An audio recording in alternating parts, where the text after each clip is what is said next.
Ucrania le está exigiendo, no pidiendo, exigiendo a México que arreste a Putin si viene a la toma de protesta de la nueva presidenta. Vaya tamaños, así es. La embajada ucraniana en México ha solicitado que el gobierno mexicano detenga al presidente ruso Vladimir Putin si es que confirma su asistencia a la toma de protesta de la recién electa presidenta Claudia Sheinbaum el próximo 1 de octubre. Este pedido, según Ucrania, pues estaría respaldado por una orden de arresto internacional emitida por la Corte Penal Internacional en marzo del 2023 en relación a presuntos crímenes de guerra. La cuestión es, fíjense, tiene descabellado si ustedes quieren, pero tiene cierto nivel de preocupación. ¿Sería México capaz de cumplir con esta petición que no tiene precedentes, pero que en teoría, México estaría obligado a acatar porque México es parte del Estatuto de Roma? Vamos a hablar de eso en un rato. ¿Qué implicaciones tendría para las relaciones internacionales, sobre todo de México? Imagínense, México, la Fiscalía de México, ¿quién te gusta? La policía de Azcapotzalco, yo no sé quién podría detener a Putin en territorio mexicano y luego las consecuencias que eso iba a tener. Sí, ¿no? Nosotros lo habíamos dicho antes, cuando se emitió la orden de la Corte Penal Internacional. Decíamos, ¿qué país se va a aventar el trompo de detener al presidente de Rusia? Porque más allá de que podamos debatir si es un criminal de guerra o no, ¿qué país se aventaría el trompo de detener al presidente de otro país en su suelo? Sería pues una banderota roja para que nunca vuelvan a pisar suelo mexicano ningún otro presidente. No, en México y échate detienen. Encima eso. Además, hay una relación muy cordial, muy estrecha, muy amistosa con Rusia. Las preferencias de los mexicanos. Sí. Si tú pones en una balanza a Ucrania y a Rusia, me parece que en el chat está más que evidente y en la encuesta también. Y sobre todo pues porque Sheinbaum lo está invitando y ese es un mensaje muy, muy poderoso. ¿A quién prefiere Sheinbaum? ¿A la Corte Penal Internacional? Que es un Rusia? florero. Aparte, si recuerdan, cuando se dieron los resultados de las elecciones internacionalmente, uno de los primeros mandatarios del exterior que levantó el teléfono para felicitar a la nueva presidenta fue el presidente ruso. Fue uno de los primeros. En un comunicado por la embajada rusa en México salió y también la oficina de la nueva presidenta electa dio el reporte y Vladimir Putin fue uno de los primeros que la llamó. Antes que Biden, Vladimir Putin la llamó. O sea, tuvo más diplomacia, más cortesía con la nueva presidenta. ¿Tú crees que la nueva presidenta se va a aventar ese trompo llegando? Bueno, ya se aventó uno. Invitarlo. Y con eso está mandando un mensaje muy poderoso de su diplomacia internacional, de qué lado de la historia quiere estar, etcétera. ¿De dónde viene todo este contexto de esta situación? Bueno, pues es bastante delicado porque la Corte Penal Internacional ha exigido, como ustedes saben, la captura de Putin y también de María Lavabelova, que es la comisionada de derechos de los niños en Moscú, por supuestos crímenes de guerra relacionados con la deportación ilegal de niños ucranianos y la transferencia forzada de personas de Rusia desde la invasión de Ucrania. Así lo dice la Corte Penal Internacional desde febrero del 2022. Esto es lo que la Corte dice. Y ahora Zelensky, como ustedes ven en las notas, no está pidiendo, está demandando, está exigiendo, esa es la palabra que usa, pues que México lo detenga. Es la primera tarea que le ha instruido a Claudia Sheinbaum. Ay, Dios mío. Lo dije en Venezuela y lo vuelvo a decir aquí en México. Ningún país ajeno a las políticas internas de otro país, como en este caso, como cuando pasó los resultados de las elecciones en Venezuela, que muchos mandatarios de otros países salieron desatinadamente a exigirle. No se puede exigir porque no es tu competencia. Tú puedes pedir amablemente, no exigir porque no son tus subordinados. O sea, de la misma manera, el presidente perpetuo de Ucrania, porque quitó las elecciones y no sabemos hasta cuándo las va a volver a poner porque su mandato ya terminó, el emperador ucraniano no puede venir a exigirle a México algo, sobre todo cuando en México se han llevado ejercicios democráticos. Pero ¿sabes qué dice Zelensky en la nota?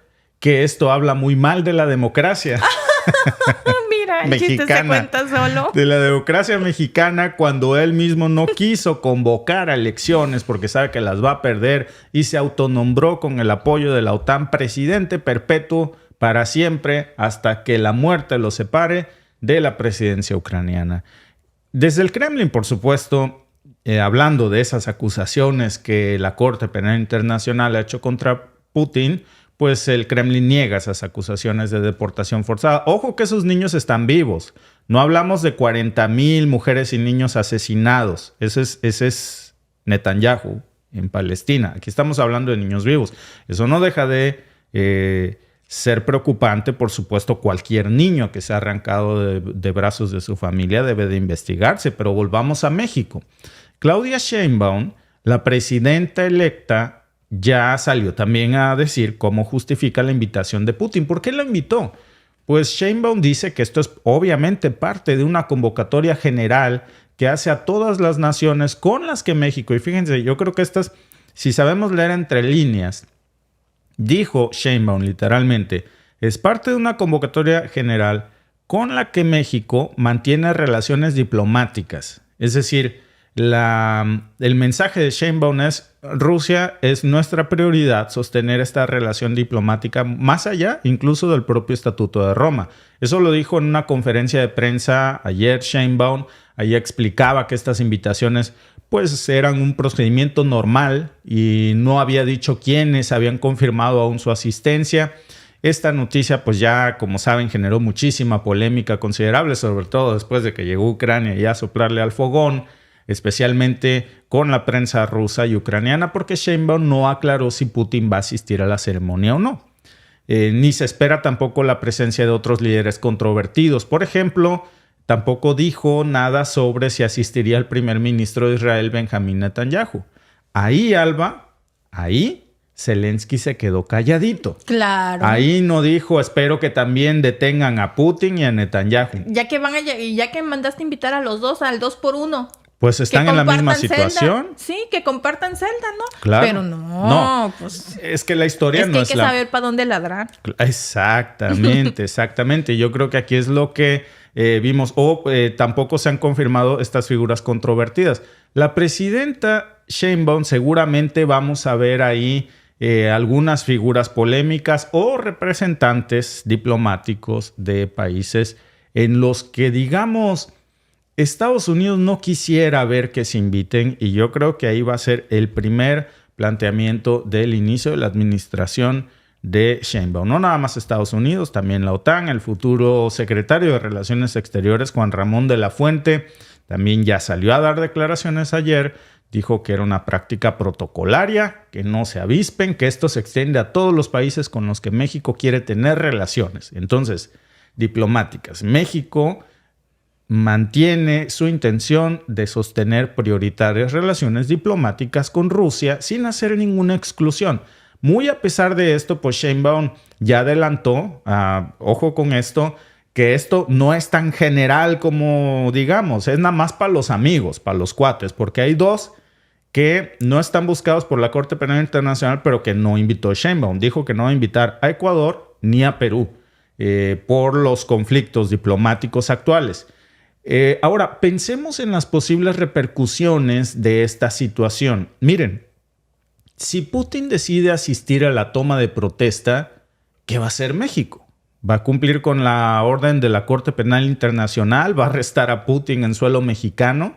Pues esto podría, por supuesto, generar un conflicto diplomático, pues imagínense, sin precedentes entre México y Rusia, que nos unen fuertes lazos históricos, y también podría, por supuesto, tener consecuencias en la relación de México, además con muchos otros países, porque, y aquí está lo más interesante, lo más preocupante, es que Estados Unidos no tiene por qué hacerle caso a la Corte Penal Internacional. Primero, porque no le hace caso a nadie. Pero segundo, porque no es parte del Estatuto de Roma. Es decir, Estados Unidos jamás ha firmado ni aceptado la jurisdicción de la Corte Penal Internacional. A diferencia de México, que México sí es parte del Estatuto de Roma, sí lo firmó, sí lo ratificó, No hoy, estamos hablando desde el 28 de octubre del 2005. Este estatuto pues establece que la Corte Penal Internacional, la CPI, que tiene la jurisdicción para juzgar crímenes de guerra, crímenes contra la humanidad, genocidio, crímenes de agresión. Y teóricamente, pues México se supone que hay un principio general del derecho del derecho internacional que se llama pacta sunt servanda. Lo que fácilmente explicado, lo que se firma se cumple. Entonces, se supone que México debería de aceptar y cumplir con esas resoluciones de la CPI. Y en teoría, pues eso incluiría la obligación de tener que arrestar a cualquier persona que haya sido ordenada por la Corte Penal Internacional, como el caso de Putin, pero también como en el caso de Benjamín Netanyahu. No nos perdamos de eso. La realidad es mucho más complicada que esto, porque México tiene una larga tradición de relaciones cercanas con Rusia, y ahora la invitación a Putin pues nos muestra esto, cuán estrecha es la preferencia de Claudia Sheinbaum por seguir sosteniendo relaciones cercanas con Rusia. No le vamos a hacer algo así después de que acepte la invitación. Te invito a mi casa y cuando estás adentro te detengo, ¿no? Como Fidel, cuando Fox invitó a Fidel Castro. Y nomás comes y te vas. Pero que ni Fox se atrevió a tanto. No, fíjate. Ni Fox. Nomás le dijo, nomás comes y te vas. Ni Judas se atrevió a tanto. Ni Judas se atrevió tanto. Y bueno, Sheinbaum es un claro ejemplo de que ahora México quiere seguir sosteniendo estas relaciones con Rusia. Es una invitación que, claro, para el que sepa leer entre líneas, pues está mandando un mensaje muy poderoso, muy fuerte, muy claro a la Corte Penal Internacional de que México no está dispuesto a acatar sus órdenes de arresto. ¿Por qué? Pues yo creo que todos sabemos las razones. Para empezar, porque hay un sesgo enorme, Alba. Netanyahu está siendo investigado por la Corte Penal Internacional. Muy probablemente se elegirá una orden de arresto, pero eso, miren, va lento como una tortuga. En el caso de Putin fue así, de la noche a la mañana, por presiones internacionales, porque ha sido utilizada como un mecanismo, como un arma de justicia selectiva para los intereses de algunos que ni siquiera forman parte, por cierto, de la CPI, que nunca han formado ni firmado sus estatutos. Entonces, pues esto tendría repercusiones, por supuesto, políticas enormes y no va por ahí el camino. Pero ahora imaginémonos por un momento que México accediera a esta petición de Ucrania y que arrestara a Putin, pues hablaríamos de consecuencias catastróficas. Primero, pues se deteriorarían muy gravemente las relaciones con Rusia, un país con el que México ha tenido históricamente, repito, una cooperación importante en muchísimos sectores, el comercio, la energía. Rusia es un jugador clave en la geopolítica global. Imagínense una potencia militar arrestar a su presidente, pues pondría a México en una posición muy vulnerable internacionalmente. Y no solamente es eso. La economía mexicana, que también, por supuesto, que podría sufrir si decidiera imponerse algún tipo de sanciones, pues como represalia. Y esto, pues iba a tener un efecto dominó en todas las relaciones con otros países aliados de Rusia. Por supuesto que todo esto sin mencionar la reacción interna dentro de México, donde habría una división significativa y de opiniones importantes. No creo que los mexicanos apoyaríamos por ningún motivo algo así, y ni Sheinbaum lo haría porque de entrada no lo estaría invitando. Y tampoco hay que olvidar que pues, arrestar a Putin sería tan controversial como si México, repito, arrestara a Netanyahu, que enfrenta acusaciones mucho, pero mucho más graves que las de Putin. Putin es un santo si lo comparamos con Netanyahu de lo que se le acusa en la Corte Penal Internacional. Ahí no lo acusan de niños vivos. Lo acusan de matar a miles de niños inocentes, incluyendo crímenes de guerra, crímenes contra la humanidad. Estas acusaciones pues van muy relacionadas con las acciones de Israel en la Franja de Gaza, donde la CPI ha documentado con evidencia sólida cómo ha usado el hambre como método de guerra, ataques sistemáticos contra la población civil, un genocidio étnico responsable de más de 40,000 vidas inocentes, la mayoría pues de ellas mujeres y niños. Y arrestar a Netanyahu, aún con todo lo que se le acusa, pues implicaría también enormes riesgos y consecuencias, porque Israel es un aliado estratégico de muchos países occidentales, incluidos Estados Unidos, varios estados de la Unión Europea. Entonces, la respuesta internacional pues obviamente sería negativa y México pues se pondría en una posición en la que, créanme, no nos queremos ver, a pesar de que esas acusaciones son graves, que pues es un genocidio étnico, es algo mucho más grave que de lo que se le acusa a Putin. Y aún así, la situación sería pues impensable. Por cierto, Ucrania, y también es para rematar, Alba, la cereza en el pastel, Ucrania no toca ninguna flauta en esta orquesta. ¿Qué pitos toca en esta orquesta? Ni siquiera es parte del Estatuto de Roma. Así que no está obligado a cumplir con las resoluciones de la CPI. Tampoco le interesa porque no es parte de... Aunque la CPI solicitó el arresto de Putin, Ucrania nunca ha manifestado el más mínimo interés de ser parte de la CPI. Y, por cierto, Estados Unidos también ha criticado últimamente a la CPI después de que se iniciara una investigación contra el propio Netanyahu. Porque, claro, no es lo mismo que se haga la voluntad, pero en los bueyes de mi compadre, no en los míos. Y es curioso porque Estados Unidos tampoco es parte de la CPI. Tampoco ha firmado el Estatuto de Roma. En conclusión, pues México está hoy en una situación bastante complicada. Por un lado, tiene la obligación de cumplir con el Estatuto de Roma que firmó y arrestar a líderes como Putin o Netanyahu, que tendría enormes repercusiones tanto a nivel internacional como a nivel nacional. Y la pregunta que queda hoy es, Alba, ¿para qué firmamos eso? Pues nomás pues para vernos bonitos, yo creo. ¿Verdad? Porque realmente no sirve para nada. Porque los que deberían de estar bajo realmente las leyes de la Corte Penal Internacional, como Netanyahu, ni siquiera su proceso va tan lento, no hay pruebas suficientes. No pueden ingresar los investigadores. En Ucrania ya tienen todo. Armaron el expediente en 24 horas. Dices, no, es que la justicia es tan rápida para algunos y tan lenta para otros. Claro. Y luego me da tanta risa, ¿no? Que Zelensky venga a criticar la democracia, un país que no ha llamado a elecciones. Hazme el favor. Para criticar la democracia hay que vivir en un país demócrata que Claro. hace elecciones, no que cancela elecciones. Puso el pretexto de la guerra. Bueno, hace unos días cuando hablamos de ese tema yo les dije, el antecesor de de Zelensky, llegó al poder justo cuando estaba el problema del Donbass, que había una guerra ahí. El presidente en turno llamó a elecciones, se hicieron elecciones en Ucrania y llegó el antecesor de Zelensky. Luego, el antecesor de Zelensky hizo las elecciones por las cuales llegó Zelensky hace 5 años, porque los periodos presidenciales en Ucrania tardan 5 años.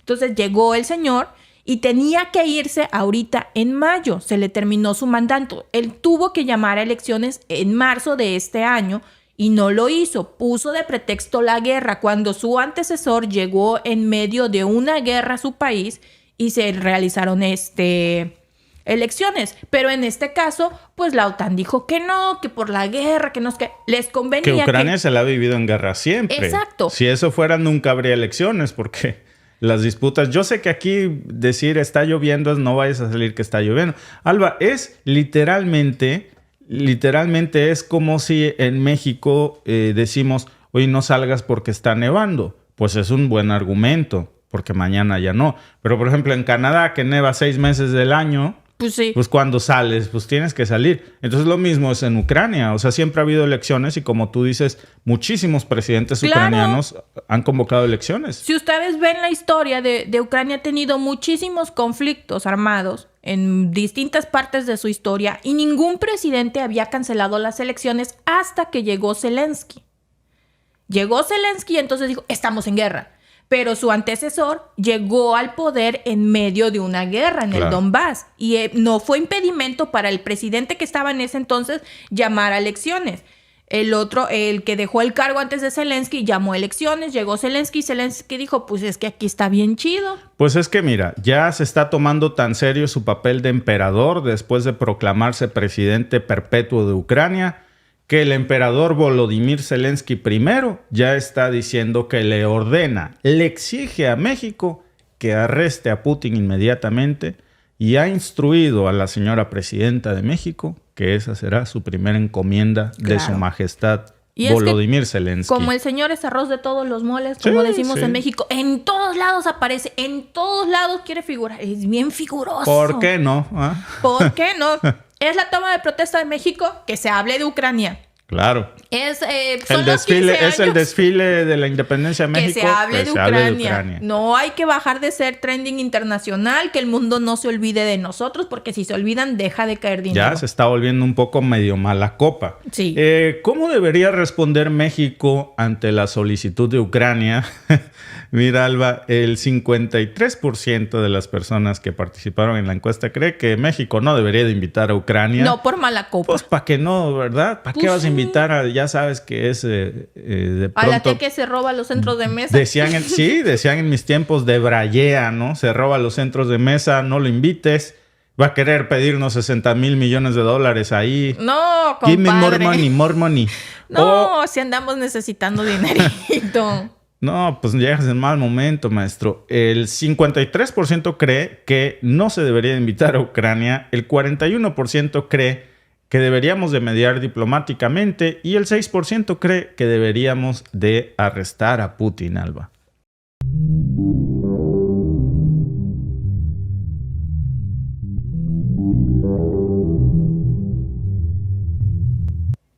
Vladimir Putin le ha pedido a Irán que controle su respuesta al ataque israelí que mató al líder de Hamas. Hablamos de Haniyeh. Esto por el miedo a una escalada regional, pero Putin ha dejado muy claro que todos los ataques que Irán lance tienen que evitar bajas civiles. Suena bien, pero cuidado, porque Putin no le está pidiendo a Irán que no ataque a Israel. Más bien, lo que le está diciendo es cuál sería el mejor escenario para atacarlo en un panorama internacional. De eso se trata. Entonces, ¿qué podría pasar si Irán no escuchara esta advertencia? Estamos al borde de un conflicto que podría envolver a toda la región y ahora pues también tendríamos que ver cuál fue el contexto y la razón por la que Putin envió a uno de sus mejores, o mejor dicho, al mejor asesor de guerra que Rusia tiene, al encargado de su Consejo de Seguridad, a asesorar a Irán y sobre todo a respaldarlo, porque no solamente le llevó buenos consejos, sino que también le llevó armas. Hablábamos antier de cómo Rusia ya blindó el espacio aéreo de Irán en algunas de las regiones con su armamento de última generación. Y vamos a ver este contexto que nos trae The Guardian, pero muchos medios ya lo están confirmando porque dicen que Putin, que es un aliado muy cercano de Irán, transmitió esta advertencia a través precisamente de Shoigu. Shoigu, que ustedes lo deben de recordar, fue exsecretario de Defensa de Rusia. Ahora ya no es, ahora es el secretario nada más y nada menos que del Consejo de Seguridad Nacional de Rusia. Y personalmente Putin lo manda a Irán, seguramente a planear todo el escenario. Y durante su visita a Teherán el lunes, justo después de la muerte de Haniyeh, pues Israel no ha confirmado ni negado su implicación en esto, pero todos sabemos lo que hubo detrás de esto. Y ahora Rusia no está criticando del todo a Irán. La mayoría de los líderes en Teherán están apuntando a objetivos militares en Israel y Rusia no está tratando de disuadir a Irán de que no ataque a Israel. Más bien está preocupado por el hecho de que esa respuesta al asesinato de Haniyeh pues se descontrole, especialmente si otros aliados de Irán, como los hutíes en Yemen y Hezbollah en Líbano, pues lanzan sus propias respuestas militares. Ahora, sería lo más lógico pensar que después de cualquier ataque, no importa cuál, Israel prometa una respuesta 10 veces más grande. Es decir, si Irán lanza un cohete, pues seguramente conociendo a Israel va a lanzar 10,000. Si Irán ataca una base militar israelí, pues seguramente conociendo a Israel va a hacer una masacre en Irán. Pero no necesariamente, porque ahora estamos viendo cómo detrás de cada potencia se están ya perfilando actores de defensa. Por ejemplo, en Rusia ya estamos hablando de cómo Rusia está respaldando a Irán y entonces Israel ya se lo está pensando 2 veces. Incluso ya varios medios están hoy manejando la posibilidad de que Irán está planteando pues el consejo de Putin, pero también de que Israel está replanteando su ofensiva o su ataque a Israel porque ya la línea es cada vez más delicada. No nada más se trata de Irán. Los hutíes ya han atacado edificios residenciales en Tel Aviv, hay que recordar esto. El líder de Hezbollah, Hassan Nasrallah, prometió una respuesta también muy fuerte y efectiva contra Israel al asesinato de su comandante militar de Fahd Shukr. Y en Beirut, por parte de Israel la semana pasada, dijo que iban a actuar solos o sin sus aliados regionales. Es decir, no importa si Irán ataca o no, Hezbollah ya trae cuerda propia. Dijo literalmente, sea cual sean las consecuencias, la resistencia no dejará pasar estos ataques israelíes. Fueron las amenazas que hizo Hezbollah. Esto lo dijo en uno de sus discursos en cadena nacional. Y las posibilidades entonces de que Irán sea convencido de no tomar acción militar contra Israel son casi nulas. Putin lo sabe.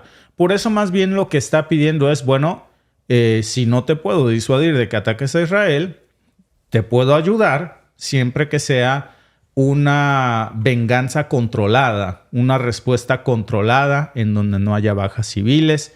Ya se ha hecho público esto, están tratando de persuadir a Irán para que evite pasos que lleven a una guerra total en la región, pero esto ya es cada vez más difícil porque podríamos decir que ya se salió de control. La guerra entre Israel y Hamás en Gaza cumplió el miércoles 10 meses sin miras de acabar y bajo el espectro de la posible apertura de otro frente con el Hezbollah libanés. El conflicto estalló el 7 de octubre cuando milicianos islamistas ingresaron al sur de Israel y mataron a 1.198 personas, en su mayoría civiles, además de tomar 251 rehenes, de los cuales 111 siguen secuestrados en Gaza. En respuesta al ataque, el gobierno de Israel prometió destruir a Hamás y lanzó una ofensiva sobre la franja de Gaza que ha dejado más de 39.600 muertos, según el Ministerio de Salud de este territorio gobernado por Hamás desde 2007. Mientras la comunidad internacional presiona para un acuerdo de un alto el fuego, la tensión escaló en la última semana tras el asesinato en Teherán del jefe del movimiento islamista Ismail Haniyeh, que Irán y Hamás atribuyen a Israel. El martes, Hamás anunció la designación como nuevo líder político de Yahya Sinwar, quien hasta entonces era jefe de la organización en la franja de Gaza. La decisión despertó tanto esperanzas como temores en el territorio palestino. Esperemos que esto acelere el final de la guerra, porque Sinwar vive en la franja de Gaza y está más familiarizado con las negociaciones. Y esperemos que esto acelere el levantamiento del asedio al pueblo palestino. Eso hará que la guerra dure más porque los judíos no quieren a Sinwar, quieren una figura política que les haga concesiones, y hemos oído que Sinwar es un hombre testarudo, así que podría no ceder. Israel acusa al nuevo líder político de Hamás de ser uno de los cerebros del ataque del 7 de octubre. El miércoles, el jefe del ejército israelí prometió encontrarlo y eliminarlo. Yahya Sinwar recibió ayer un nuevo título. Ahora es el jefe del buró político de Hamás. Este título, político, no le absolverá de ser un asesino que está relacionado con toda la planificación y ejecución de lo que ocurrió el 7 de octubre. Por lo tanto, el cambio en su título no solo no nos impide perseguirle, sino que nos motiva y haremos el esfuerzo de encontrarle, de apuntarle y de que lo reemplacen al frente del buró político.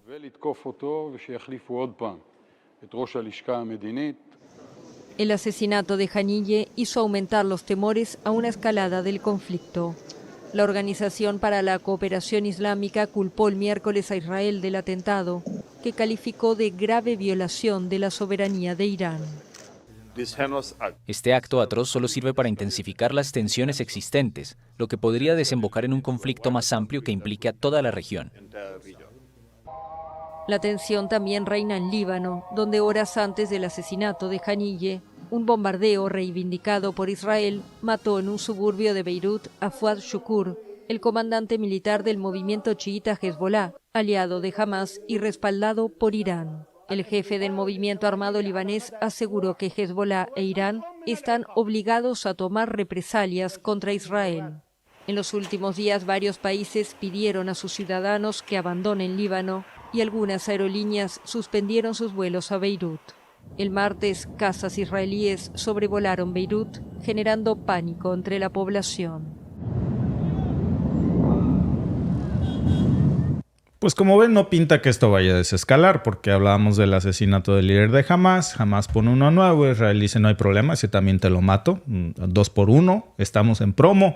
Y Occidente pues ya ha advertido que una guerra así no va a beneficiar a nadie y que va a llevar al aislamiento, pues dicen que de Irán, pero la realidad es que también de Israel, justo cuando su nuevo gobierno busca mejorar las relaciones internacionales iraníes, pues llega esto. La realidad es que, y eso también hay que decirlo, es la segunda ocasión que vemos en menos de un año cómo desgracias pasan en Irán y los dedos apuntan a Israel. Primero, mágicamente se descompone un helicóptero y se muere su presidente, y luego por accidente una bomba le cae encima en la habitación en donde se hospedaba en Irán el líder de Hamas. Es un problema terrible. Ya el último esfuerzo de Irán para obtener apoyo de la Organización de Cooperación Islámica, la OIC, fue en una reunión conjunta con la Liga Árabe en noviembre. Esto lo reporta ya, incluso lo está confirmando el famoso medio The Guardian, en donde aquí se especifica que la primera vez que el presidente iraní, el difunto Ibrahim Raisi, había visitado Arabia Saudita, había pedido esto, y en un discurso de 30 minutos Raisi había intentado convencer de alguna manera a los estados del Golfo de que ya no era tiempo de palabras, sino que era tiempo de acciones. En ese momento Irán había presentado un plan de 10 puntos que incluía congelar relaciones diplomáticas con Israel, imponerle boicots comerciales, prohibir la venta de energía y la transferencia de armas a Israel desde bases aéreas estadounidenses y enviar un convoy de barcos con ayuda humanitaria al pueblo palestino desde países islámicos. Pero ese plan de acción que en ese momento planteaba Ibrahim Raisi, pues no incluía en el comunicado final que se centraba en condenar a Israel por su comportamiento en Gaza, algo que también fue, por cierto, condenado incluso por la ONU y la propia Corte Penal Internacional de Justicia, pues la Corte Internacional de Justicia. Y esto finalmente ya sabemos todos que llevó a órdenes de arresto por parte de la Corte Penal Internacional. No es probable, según diversas fuentes, que los ministros de Relaciones Exteriores ahora cambien, digamos, de pronto de opinión en Jeddah como pasó en noviembre, pero esta reunión ya le está dando a Irán una plataforma para poder de alguna forma reafirmar su derecho a responder al asesinato de Haniyeh. También le está dando a Irán esta excusa para presionar también a Jordania, a Egipto, a Arabia Saudita, para que no hagan nada que disminuya la efectividad de sus ataques. Cuando Irán lanzó un ataque aéreo contra Israel en abril, quedó muy claro en ese momento y fue muy criticado por los países árabes el hecho de que Arabia Saudita y Jordania le permitieran a Estados Unidos derribar misiles iraníes que cruzaban por su territorio, o que su propia fuerza aérea intervino. Entonces, el mundo árabe no pareció muy unido en ese momento que digamos, pero puede ser que las cosas estén cambiando en este momento. Ahora vemos la presencia de Shoigu en Irán, vemos un respaldo abierto de Rusia, vemos la consolidación del mundo árabe, no porque el mundo árabe sea unido, sino porque Israel los ha unido en su contra, atacando múltiples frentes simultáneos, y ahora pues no sabemos qué va a pasar. Las cosas pueden cambiar. En este caso Egipto y Arabia Saudita, que también estarían ya en la trayectoria de los proyectiles que Irán dispararía a Israel. Muchos dicen que desde Yemen, no lo sabemos, pero es una cuestión de juicio diplomático ya para el nuevo liderazgo iraní, decidir si va a llamar la atención sobre lo que consideran la debilidad de los estados del Golfo respecto a Israel. Pero amigos, el problema es que si un día esos enanos crecen como piensa Occidente que lo son y se unen, eso puede cambiar peligrosamente todo el escenario de Medio Oriente, porque nadie podría contra ellos, nadie, créanme. Estaremos hablando de aliados poderosos, no solo Irán, Arabia Saudita, Jordania, por supuesto, muchos más. Esto podría ir contra los esfuerzos para intentar mejorar relaciones, y Arabia Saudita y Egipto incluso podrían sumarse a este conflicto, o si no sumarse, al menos no intervenir, y con eso ya de alguna forma las cosas, el viento soplaría en contra de Israel, porque si no pueden utilizar el espacio aéreo de Arabia Saudita y de Egipto para parar los ataques de Yemen, sería muy difícil hacerlo justo cuando estén ya entrando en territorio israelí. El ministro de Relaciones Exteriores de Irán ahora por eso está tan preocupado en intentar disuadir a todos los estados musulmanes de,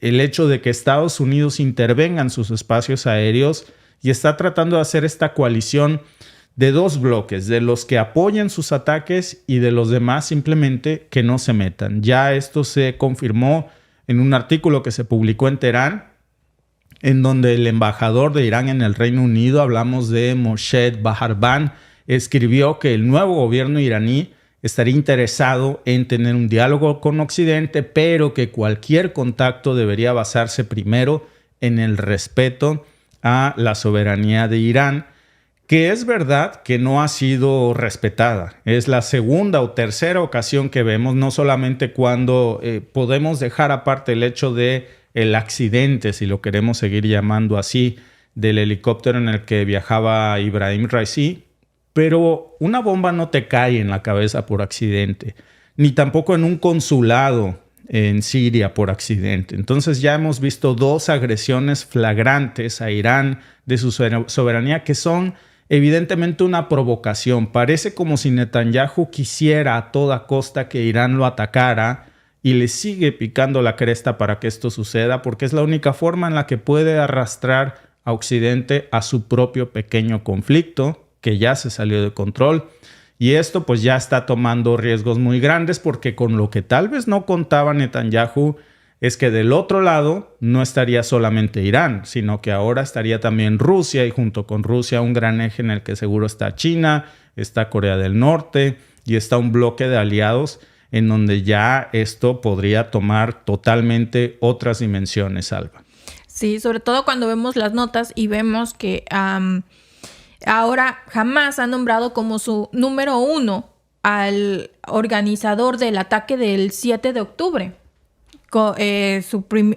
supliendo a quien asesinó hace unos días supuestamente Israel. Tenemos que decir supuestamente porque aunque todo el mundo lo señala a ellos, pues públicamente no lo han reconocido, ¿verdad? Entonces supuestamente. Ni negado. Ni negado tampoco. Entonces vamos a dejarlo en supuesto. Ya cada quien que diga lo que le conviene, ¿no? Pero también cuando vemos muchas notas que están circulando acerca de que Estados Unidos ya está advirtiéndole de nueva cuenta a Israel que ahora van a hacer ataques coordinados. Que porque si recuerdan en abril pasado cuando Irán le mandó 300 cohetes a Israel, eso solo fue una práctica, según Estados Unidos, de lo que hicieron para ver la resistencia y la respuesta que tenía Israel a ese ataque. Para esa noche le ayudaron Estados Unidos y Francia. Misma información que, como siempre, en nuestro arroz de todos los moles, Zelensky salió a decir que lo dejaron solito y que todo el mundo se fue a ayudar a Israel porque Irán había anunciado mucho este ataque. Entonces ya sabían más o menos cuándo iba a ser y llegó Estados Unidos y Francia a ayudar porque, por supuesto, por la cantidad de cohetes, el domo de hierro colapsaría. Y colapsó. Entonces le ayudaron Estados Unidos y Francia a salir adelante de este ataque. Entonces ellos dicen que este ataque a Irán pues les sirvió como un ensayo para ver la resistencia y cómo podían hacer un ataque coordinado. Entonces ahora Estados Unidos de nueva cuenta está advirtiendo que este va a ser un ataque coordinado y que van a unir dos factores, que no solamente van a ser cohetes, que ellos no tienen aún la certeza de qué otro ataque van a utilizar aparte de los cohetes, que van a utilizar otro, y están alarmando a la población. De hecho, el gobierno canadiense acaba de pedir a todos los diplomáticos que están en la zona que saquen a sus familias y que salgan ellos a un tercer país seguro porque el ataque es inminente. Varios países están haciendo lo mismo, pero hoy la nota es que Canadá está pidiendo a sus diplomáticos que abandonen, que se vayan a un tercer país seguro porque el ataque va a ser inminente. También hay una alerta de viaje para Israel por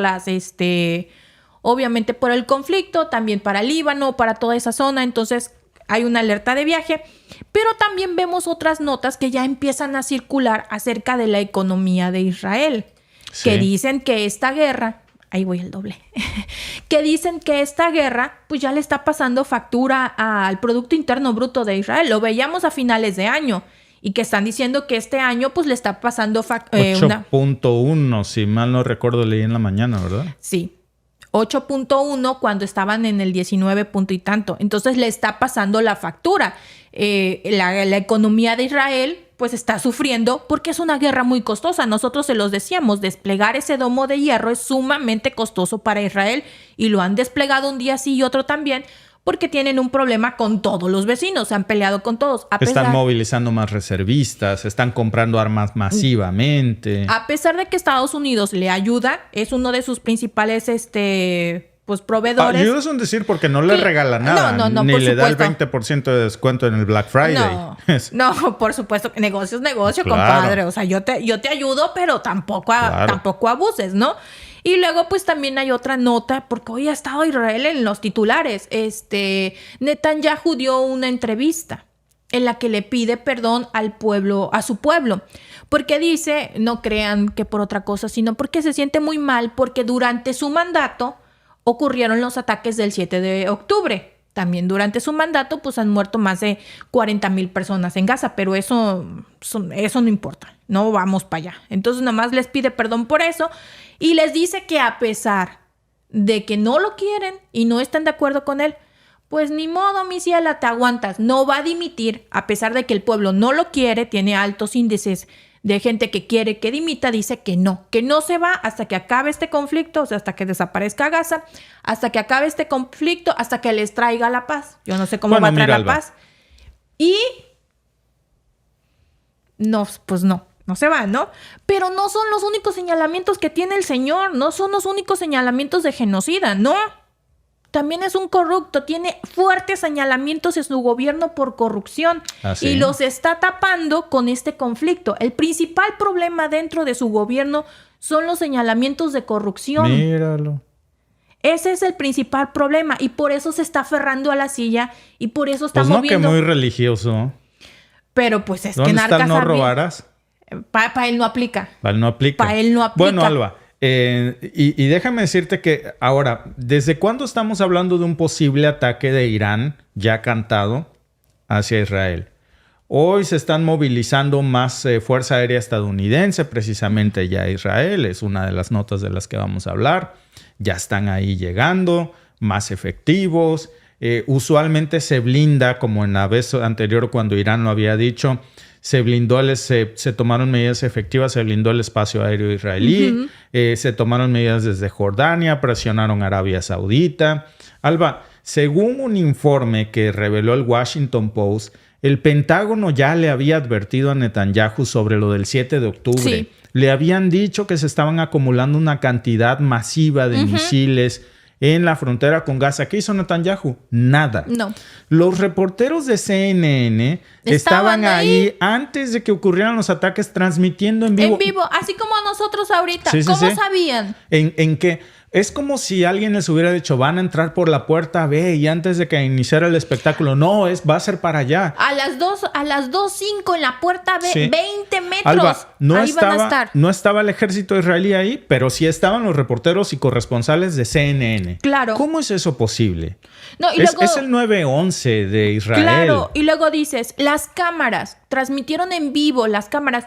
¿Cómo sabían dónde vivían altos mandos del ejército israelí que lo sacaron literalmente en calzones de su casa? Claro, porque permitieron que no fue un error de Israel. Israel no tiene estos errores. No. Israel se le puede ir un cohete, se le pueden ir 2, 10, amigos, pero 1,500. No se le van fueron 5,000 cohetes. Sí, fueron no se 5,000 le van. cohetes. No, eso no pasa. No, porque casi colapsó el domo de hierro, sí, pero no tomaron la previsión de haber hecho ataques preventivos.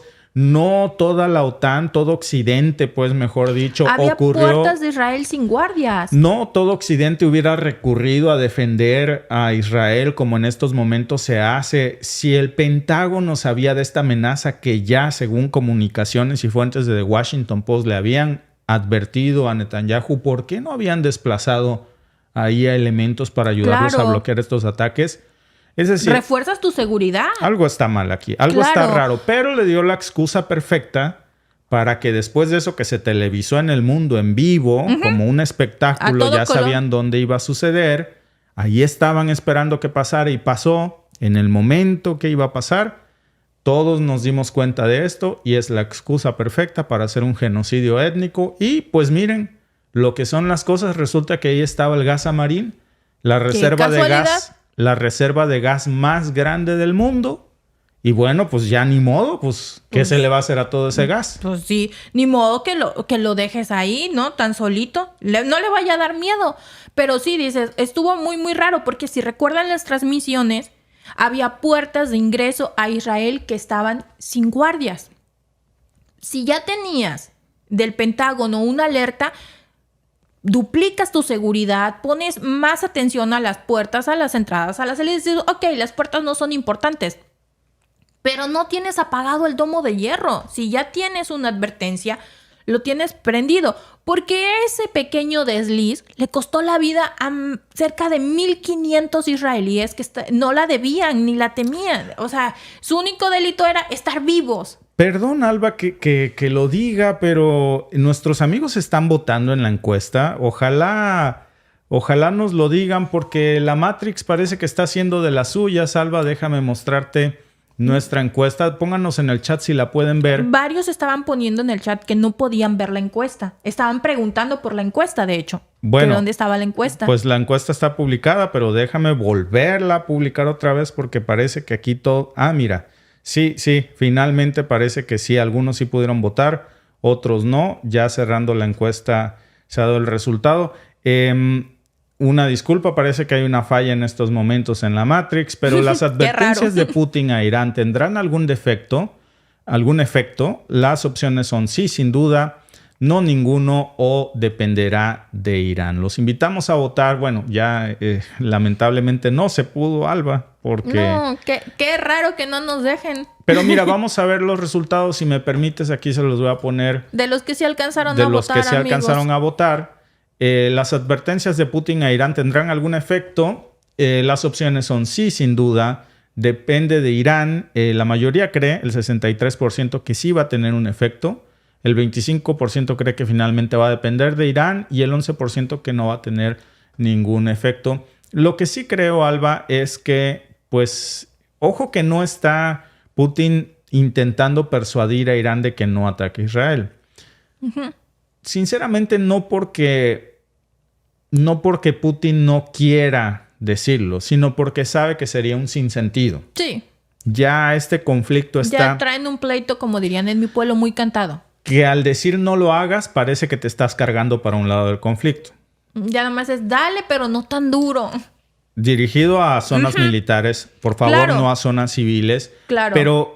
fíjate que pudo haber hecho esto. Pudo Putin haber dicho, oye, nada más yo te recomiendo que no ataques zonas civiles. Pero el hecho de que al mismo tiempo Rusia esté blindando el espacio aéreo iraní con estos famosos sistemas, los Mursmansk BN, pues ¿qué nos dice? Porque antes, ¿cómo iba Irán a frenar la entrada de los famosos y letales F-35 de Israel? F-35 que entre, por ejemplo, mira, pasó en Yemen. Los F-35 llegaron a Yemen, lanzaron un ataque coordinado en depósitos de petróleo y se hizo una explosión tremenda. ¿Quién los iba a parar? ¿Cómo? No sé, difícilmente. No tenían con qué. Pero los ahora palos y las piedras no les alcanzaban. Rusia sí desplegó en Irán estos Mursmansk BN que sí pueden hacer añicos, literalmente intervenir en la defensa de los F-35 y en un ataque coordinado hacer los añicos.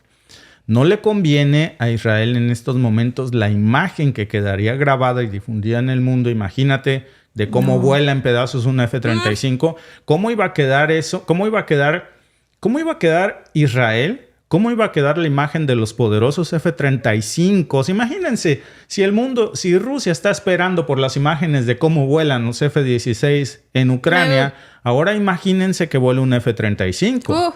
Es algo que ni Estados Unidos le va a permitir a Israel. Es más, yo te apuesto que le va a sugerir que en lugar de F-35 mande F-16, por ejemplo. Sí, uno más bajito. Uno más bajo. Bueno, también porque están... Rusia vendería esta imagen de que sus armas son superiores, sobre todo las que tienen que ver con guerra de interferencia electrónica. ¿Y cómo vendes? Si ese es tu negocio, Exacto. no puedes dejar en mal tu negocio. Sí. Es publicidad. Al final del día es publicidad. Claro. Y una publicidad muy mala.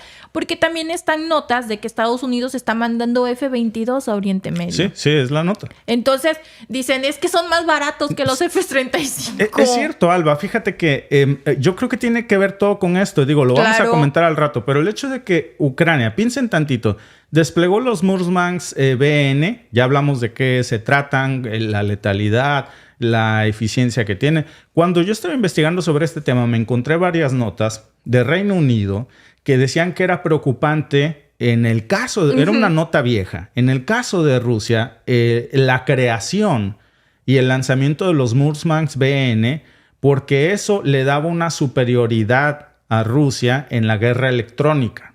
Entonces, hay una preocupación de la OTAN sobre la eficacia de la guerra electrónica rusa en una desventaja con el equipo occidental. El hecho de que Estados Unidos esté mandando en estos momentos F-22 a Israel es ya casi escucho esa conversación, Alba. Oye, por favor, no vayas a sacar los F-35 porque te los van a hacer pedazos y luego yo qué voy a vender con esa mala fama. Los F-22. Y seguramente Netanyahu le habrá dicho, entonces, ¿con qué quieres que ataque? ¿Con qué salgo? Si yo tengo F-35, yo te mando los F-22, pero los otros guárdalos porque esos son más caros. Sí. Sí.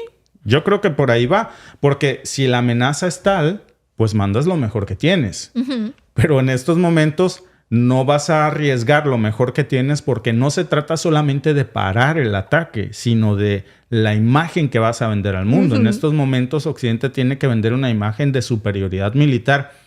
Alba, ahora imagínate una imagen de un F-35 volando en pedazos un Murmansk BN.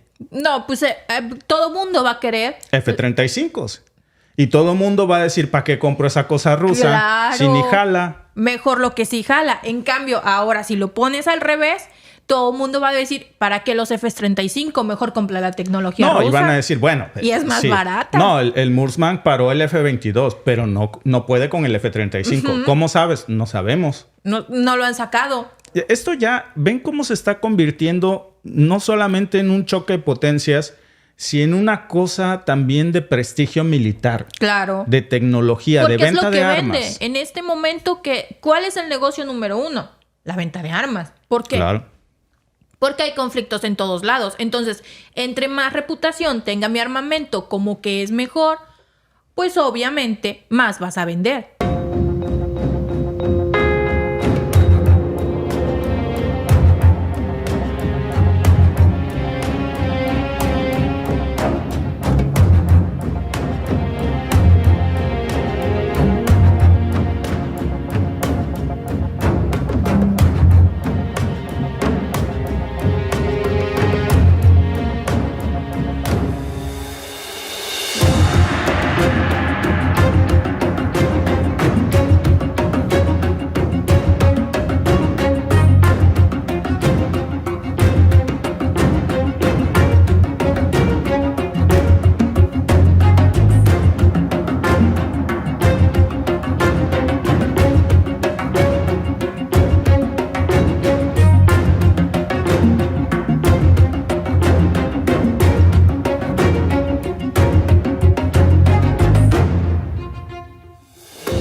Todas las imágenes que acabamos de ver son reales y son de las últimas 24 horas. La OTAN está sufriendo una de las peores carnicerías de tanques de guerra en la historia moderna solo en la región de Kursk.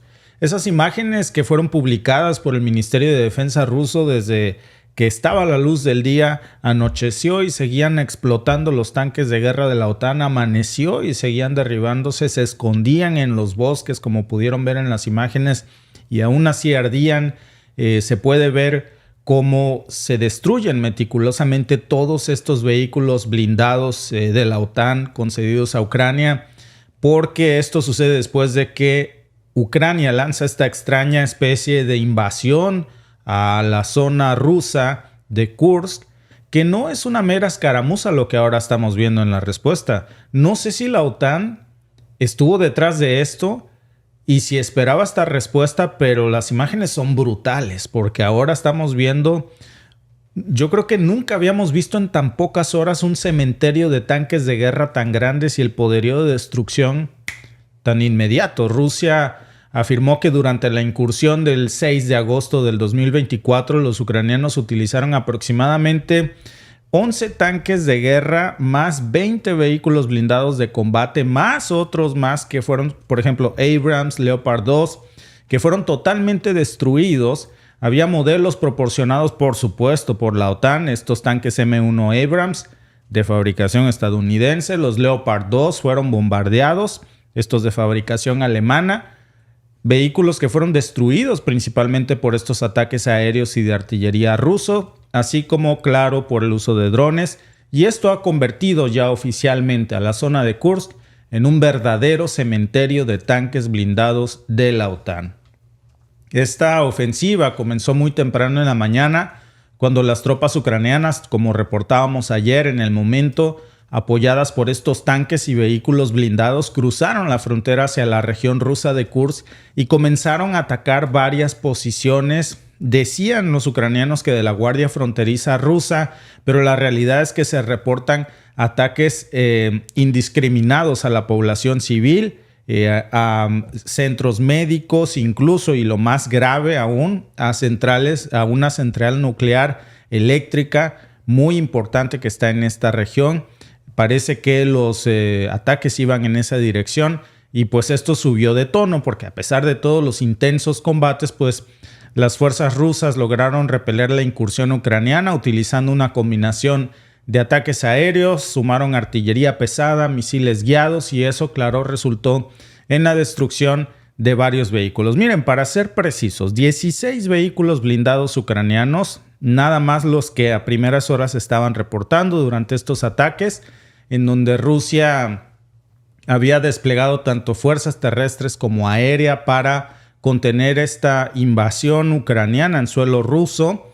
Aviones de combate rusos también fueron vistos volando a muy baja altura sobre la región de Kursk. Lanzaron ataques muy precisos sobre estos tanques blindados de la OTAN en manos de Ucrania. Y además, pues las unidades de drones rusos, incluidos los drones de municiones merodeadores Lancet, también jugaron un papel muy importante en la destrucción de estos tanques y vehículos blindados de la OTAN que vimos en las imágenes iniciales.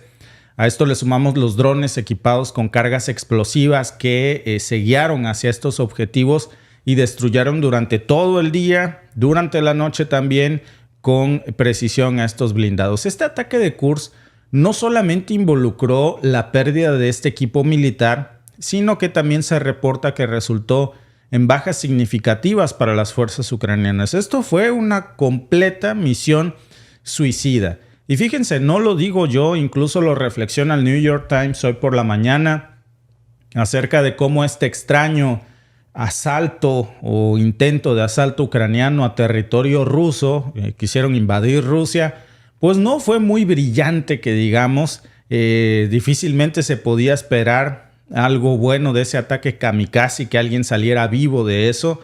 Se estima que más de 300 soldados ucranianos participaron en esta misión suicida y muchos de ellos fueron neutralizados en combates. El resto fueron tomados como, por supuesto, prisioneros de guerra, según varios informes. Las bajas ucranianas hasta este momento ya superan los 260 soldados, más todos los prisioneros de guerra que se tomaron. Muchos de estos, la mayoría, murieron con estos ataques de misiles tierra y aire, otros equipos militares importantes. Y además estos tanques Abrams y los Leopard 2, que fueron los dos que fundamentalmente se utilizaron para atacar este territorio ruso, pues fueron destruidos en su mayoría. Los pocos que no fueron destruidos fueron inutilizados y siguen ahí ahora.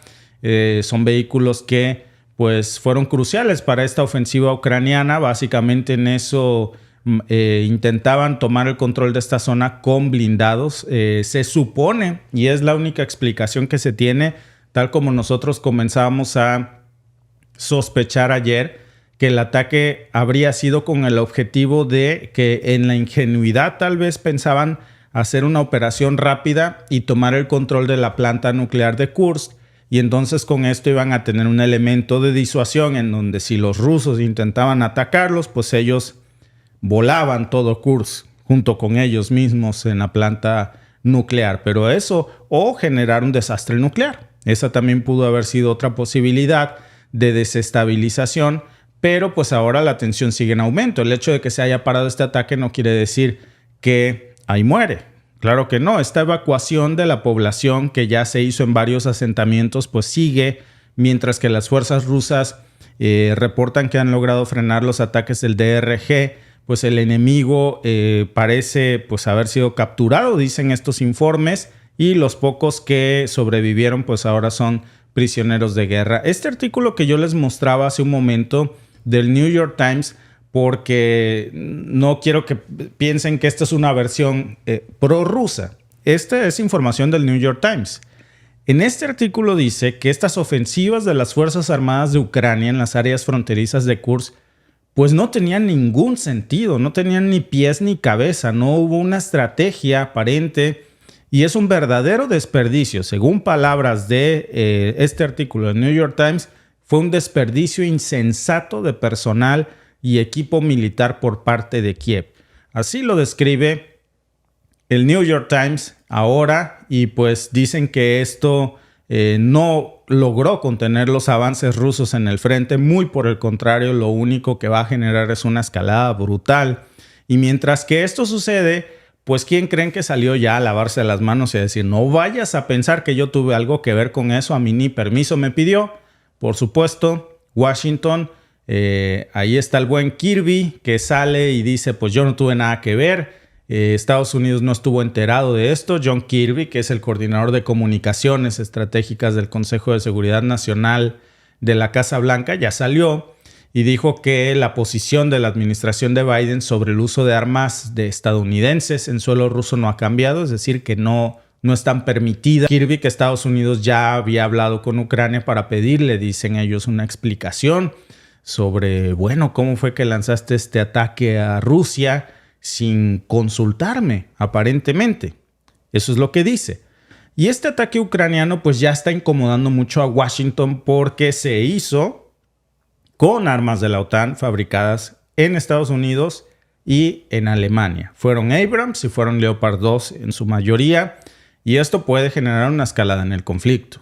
La publicación estadounidense del The Hill también ya está comentando desde la mañana que esta invasión ucraniana o especie de invasión ucraniana pues va a traer consecuencias irreparables para Kiev, porque la respuesta va a ser brutal, por supuesto, y no la van a poder contener. Ya varios expertos están también sugiriendo que Estados Unidos exige explicaciones a Ucrania simplemente para deslindarse de cualquier escalada, porque Kiev pues le estaría dando un pretexto para que se escale esta situación. Y en esta situación, hablando de esto, con la región de Belgorod, Kiev también dijo que esto era una operación de cuerpo voluntario ruso prohibido y reconocido. Este grupo llamado Cuerpo Voluntario Ruso es reconocido como un grupo terrorista en Rusia, pero en este ataque la realidad es que participaron unidades reguladas de las Fuerzas Armadas ucranianas. Quiere Kiev hacer creer que esto fue un ataque de falsa bandera, diciendo que fueron rusos exiliados, extremistas, pero los prisioneros de guerra son pertenecientes a las Fuerzas Armadas ucranianas y ya están cantando sus mejores éxitos en estos momentos. Por otro lado, pues hay varios recursos ucranianos que están afirmando que este ataque en la región rusa, y esta es la sospecha que se está dando, habría sido realmente coordinado con Estados Unidos y Gran Bretaña. Si esto se llegara a confirmar, sería muy delicado porque pues desencadenaría una escalada en el conflicto. Pero si fuera cierto también que este enfrentamiento fue planeado por la OTAN, por Washington y por Reino Unido, pues qué mala planeación. Ya la situación de por sí era muy crítica como para ahora tensar más la cuerda con esta invasión a suelo ruso, en donde, por cierto, pues ya hubo imágenes hace unos momentos de las lamentables bajas civiles, personas inocentes.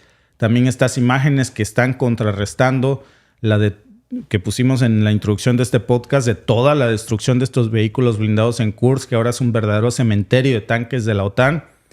Pues yo creo que son un recordatorio de cómo de nada sirve tener un buen caballo si el jinete es torpe, Alba.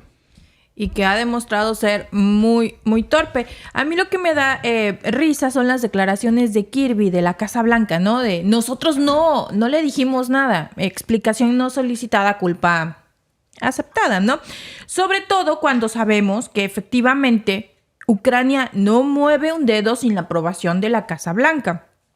Cuando intentaban utilizar el armamento, cuando utilizaron el armamento que tenían, que les había dado la OTAN y Estados Unidos, si recuerdan, fue una idea del segundo al mando de Zelensky, sí, o del real que manda en Ucrania. De ahí se la presentaron a Boris Johnson y Boris Johnson los apoyó y se las llevaron a la Casa Blanca y Boris Johnson les ayudó a convencer a la administración de Biden de que se utilizara ese armamento en territorio ruso. Y fueron las escaladas que vimos. Ahora, si algo hemos aprendido durante todo este tiempo es que Zelensky no mueve un dedo dentro del territorio ucraniano para defensa, para ataque, para contraataque, para lo que ustedes quieran, si la OTAN no se lo instruye y por consiguiente, si Estados Unidos no lo autoriza. Si Estados Unidos es el mayor proveedor de armas, tiene que autorizarlo. Si son armas de Inglaterra las que van a utilizar, las tienen que autorizar ellos. En este caso, está aceptando Estados Unidos que ellos le autorizaron, porque ellos así lo han dicho. Uno de los asesores pagados de Zelensky es el exsecretario general de la OTAN. Entonces ellos no mueven un solo dedo sin que ellos lo sepan, sin que ellos les autoricen, porque saben las represalias que vienen después. Claro. Es más bien... Es el clásico tu misión, Zelensky, si decides aceptarla, ¿no? Y bueno, pues si te cachan, yo voy a negar cualquier participación aquí, porque... Bueno, sería delicado. Lo que utilizaron fueron tanques Abrams que se supone que le dieron con la condición de que no los utilizará para... Digo, yo creo que alguien en la Casa Blanca dijo, bueno, no creo que alguien sea tan torpe como para que se le ocurra algo así, pero ponle ahí que no puede usar estos tanques para invadir Rusia. Hombre, ¿cómo va Ucrania a invadir Rusia? No digas tonto. Tú ponle. Y mira... Debieron ponérselo en letras más grandes, ¿no? Sí. Pero lo peligroso, déjate tú que dices, bueno, están en guerra. Como muchos dicen luego en el chat, en la guerra todo se vale. El detalle es que en medio de lo todo se vale, hay una planta nuclear y es lo que no se vale. Porque si nada más se fueran a morir ellos, dices, pues qué bueno, no, se lo buscaron. No, qué bueno. Pero dices tú, bueno, el que detonó la planta lo quiso así. Fue pues prescindimiento de su vida por su gusto, porque no puede uno decir luego esas palabras porque nos bajan del en vivo, pero fue algo que ellos buscaron. Pero desafortunadamente no es algo que nada más vaya a quedar con los que estén en ese momento, no es como una bomba que explota y a los que les llegó. A volar una planta nuclear tiene repercusiones que si Ucrania no lo va a saber, pues ¿dónde está la planta de Chernobyl, no? Bueno, iba en esa dirección. De hecho, el ataque iba en esa dirección, a la planta nuclear de Kursk. Entonces, sí podríamos de alguna manera aventurarnos a decir que Ucrania aparentemente habría planeado un ataque nuclear. No con armas nucleares, pero sí a un objetivo que pudo haber generado un desastre nuclear. Claro. Y eso es irresponsable, Alba.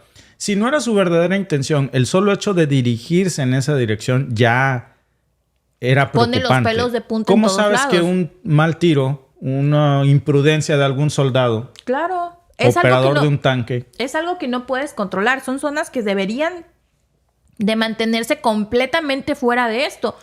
Porque no es únicamente los que están en el campo de batalla. Hay mucha gente inocente, como lo venimos diciendo, y mucha gente inocente que queda en medio de todo eso. Gente que ni la debe ni la teme. Gente que ni siquiera le han preguntado, ¿estás de acuerdo con la guerra? ¿Qué opinas de la guerra? Claro, y lamentablemente... las víctimas de este ataque en Kursk fueron civiles. Eso es lo más delicado que hoy se está reportando aquí. Por cierto, y yo creo que vale la pena hacer esta reflexión porque es lo que queda en el ambiente, sobre todo con las declaraciones de Kirby, que dices, bueno, realmente no sabías, pues, qué clase de control tienes sobre tu gente y sobre este conflicto. Es irresponsable también dar armas de este calibre si no hay el respeto a las condiciones con las que la otorgas, porque es un tiro que te puedes dar tú mismo en el pie. Por eso la encuesta de la tarde es, ¿crees que la OTAN estuvo involucrada en el ataque en Kursk? Las opciones son sí, fue planeado por la OTAN, no, Ucrania lo hizo solo o no estoy seguro. Así es. Pues es que, como lo decíamos, no van a mover un solo dedo ellos sin que la OTAN o sus asesores se lo digan. Es una idea. El ataque Kursk dices, ok, lo puedo entender, pero acercarte tanto a la planta nuclear, ¿qué esperabas provocar? Entiendo que en la desesperación dicen, bueno, es que Rusia tiene armas nucleares, nosotros tenemos las plantas de energía nuclear que las podemos utilizar para lo mismo. Pues sí, pero todos estamos tratando de evitar eso. No, y lo peor de todo, Alba, es que le están dando a Rusia la excusa perfecta para hacer una intervención a gran escala en Sumy. ¿Te acuerdas que lo comentábamos precisamente el otro día de cómo para Rusia era muy importante tener el control de Sumy? Y lo único que se estaba aquí valorando pues era el costo de ese asalto, porque es una población en donde, bueno, es una ciudad donde hay 700,000 habitantes, es poco grande. más de 700,000 habitantes. Comentábamos que además son habitantes que tienen sumamente patriotas, sumamente ucranianos. Entonces no es una región proclive a ser parte de Rusia como Lugansk, otros. Sí, que ellos se sienten, si a ellos les preguntan, y como hemos visto muchos videos en las redes sociales, ellos se sienten más afines con Rusia. Son zonas que se sienten más afines con la cultura. Hay más rusoparlantes, como en el Donbass en general. Exacto. O sea, ellos se sienten más afines con la cultura rusa. En cambio, Sumy, no. Ellos sí son ucranianos de corazón, ellos sí son muy patriotas. Entonces, para perder a ellos ahí es un golpe muy fuerte. Y el costo de esa intervención, habría un fuego cruzado en donde habría víctimas civiles. Y por eso se ha estado frenando tanto Rusia. Dicen que ya hay preparativos para una gran incursión en Sumy, pero también en el escenario internacional yo creo que no había querido cruzar esa raya. Pero este ataque, ¿sabes de dónde salió? De Sumy. Y el hecho de que Sumy esté tan pegado a la frontera rusa, el discurso ruso es: necesitamos, si no tomar el control de Sumy, garantizar que la neutralizamos por completo. Exacto. Porque desde ahí están atacando a la población rusa. Porque es un punto muy estratégico. Sí, y decían en el discurso, no convencía, porque ese es un discurso que tú traes para convencer y justificar tu intervención, pero no es cierto. Ahora con este ataque a Kursk lanzado desde Sumy, le están dando el pretexto, la excusa perfecta a Moscú para lanzar ese ataque. Sí, porque eso es lo delicado. Sí, porque en Sumy ya habían neutralizado las bodegas de la OTAN, que tenía unas bodegas muy importantes, porque Sumy es muy, no nada más por el fervor patriota que tiene la ciudad, sino también porque era uno de los lugares en los que todavía había vías férreas que llegaban ahí y que les surtían, y había bodegas de la OTAN y había mucho armamento, porque es sumamente estratégica, no solamente por el fervor patriota, sino por todo lo que podían poner ahí, porque también se encuentra cerca de la frontera con Rusia. Ahora, así que tú digas que neutralizado quedó Sumy, pues ya vemos que no. Y entonces esto está dándole la excusa perfecta ahora al Kremlin para hacerlo, y es lo peligroso. Gracias a todos los que participaron en nuestra encuesta por YouTube. ¿Qué opina la gente que nos está haciendo el favor de seguirnos en este podcast? ¿Crees que la OTAN estuvo involucrada en el ataque en Kursk? El 88% cree que sí, que la OTAN lo planeó. Solo el 6% cree que Ucrania lo hizo solo y el otro 6% no está seguro, Alba. Pues vamos a seguir muy de cerca esta información, porque el hecho de que todavía no está neutralizado por completo el ataque en Kursk, porque aunque ya quedó este cementerio de tanques, durante la noche algunas tropas huyeron, entonces no sabemos si todavía representan alguna amenaza. las que lograron escapar de este ataque, entonces esta operación sigue y no se va a acabar ahí. No. Lamentablemente va a tener una repercusión y esa repercusión va a ser una escalada que apunta a Sumi. Vamos a estar hablando de eso lamentablemente, seguramente en esta semana, este fin de semana. Así que muchas gracias amigos por unirse a nuestro podcast y nos vemos en el siguiente. Hasta luego.